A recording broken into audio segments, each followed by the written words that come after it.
I read The Riddler's Gambit, which is marketed as a prequel to this book. It's not, Riddler isn't in this book. And Batman has a fairly different personality. Also, while that book had one swear word at the end, this book has multiple swear words starting on the second page. Wow, Commissioner Gordon did not waste any time with the swears. Argo Font Book Review, Argo Font Book Review. Our main villain is the Scarecrow. Stop me if you've heard this one before. His plan is to release fear toxin into the air and make everyone go crazy. Everyone in Gotham City panics. About 3/4 of the city leaves, including most of the police officers. Everyone who's left is rioting and destroying things. Scarecrow hasn't done anything yet, and it's like he's already conquered the city. Batman kicks things off by stopping arsonists and destroying tanks. This book is based on a video game. I'm 100% certain the game has tank fighting levels based on how often the Batmobile destroys tanks. I'm also fairly sure that the game has fighting levels and stealth levels. Batman's first stealth mission is to break into Scarecrow's penthouse. Batman gets past the guards and discovers Scarecrow has captured Poison Ivy. Ivy has the antidote to Scarecrow's fear toxin. Scarecrow orders her to reveal it. I have to say, this is poor timing on Scarecrow's part. He went through the trouble of ordering dozens of tanks and hundreds of trained mercenaries for this mission, but he waits until the last minute before trying to get rid of the antidote that would destroy everything for him. The weird part is that Batman waits 160 pages before taking Ivy to her botanical garden so she can make the antidote. It's another 50 pages before he gets her to the correct plant roots. Batman honestly should have gotten the fear toxin antidote right away instead of waiting 210 pages. Batman gets control of 2 satellites to learn the toxin is being made at Ace Chemicals. That's where we meet Scarecrow's new sidekick, the Arkham Knight. Knight knows all of Batman's secrets, including his real identity. He's obsessed with getting revenge on Batman, to the point where he has to be stopped from killing Batman right away. You fool! You can't kill the hero yet! The book just started! Batman catches Scarecrow with a vat of chemicals. As a distraction, Scarecrow reveals he's kidnapped Oracle, and he set the building to explode. Batman is forced to let Scarecrow escape, while he dilutes the toxin with some nearby chemicals. At this point, Batman inhales some fear gas. Let me pause for a moment to go back to the start of the book. The Joker was dead to begin with. That's how the book starts. Joker's dead body is incinerated, and everyone's relieved that he's gone for good. Yep, the main Batman villain is totally gone and will never be seen again. If you believe that, haha, joke's on you! Before he died, Joker injected his blood into 5 different people, including Batman. They are slowly turning into the Joker. Throughout the entire book, the Joker blood gives Batman violent urges, which he needs to suppress.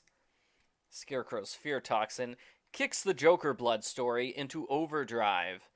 For the rest of the book, Batman has regular hallucinations of Joker. Joker gives running commentary on what's happening. He taunts Batman as Batman struggles to avoid insanity. The hallucinations slowly get worse and worse to the point where they totally take over the story. Batman tells Commissioner Gordon his daughter is secretly Oracle. Gordon is furious, and he refuses to work with Batman anymore. It's dramatic, but Batman has more important things to worry about right now. Batman investigates Oracle's kidnapping. The Arkham Knight made a point of waving at all the hidden cameras while kidnapping her.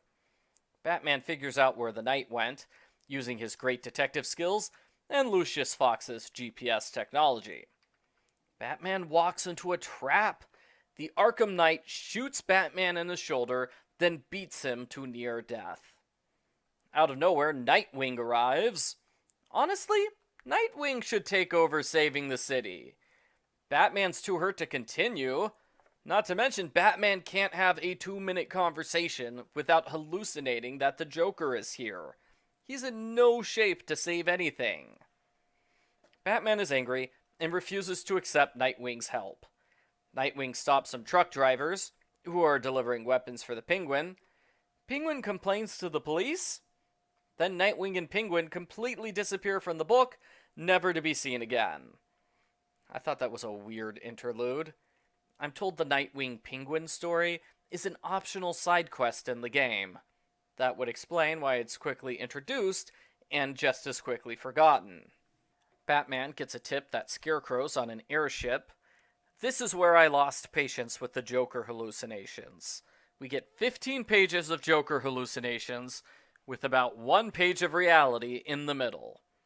Yes, the Joker is a popular villain, but he is seriously interrupting the story. The 4 other people who are turning into Joker were securely locked in a film studio. Harley Quinn frees them. They start a game show with musical numbers and lots of bombs. That sounds like something Joker and Harley would do.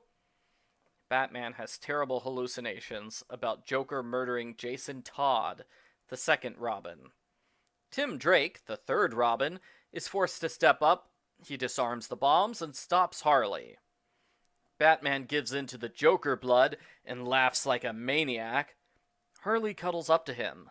She's glad that Batman is her new boyfriend because he has amazing abs. I'm sure this scene inspired a lot of fan art.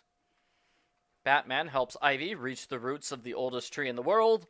Ivy uses it to release the fear toxin antidote into the air, even though that means sacrificing her own life.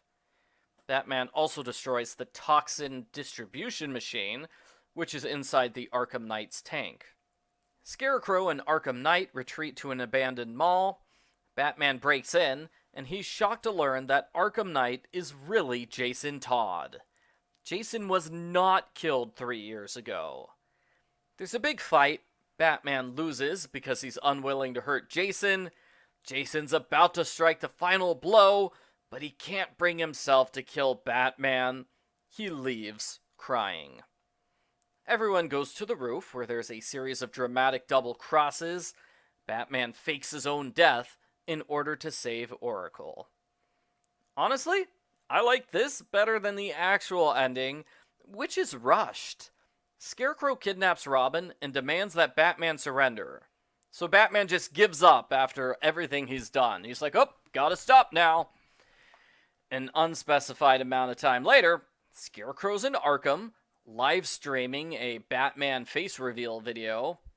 Jason Todd shows up as Red Hood and saves Batman, but it's too late.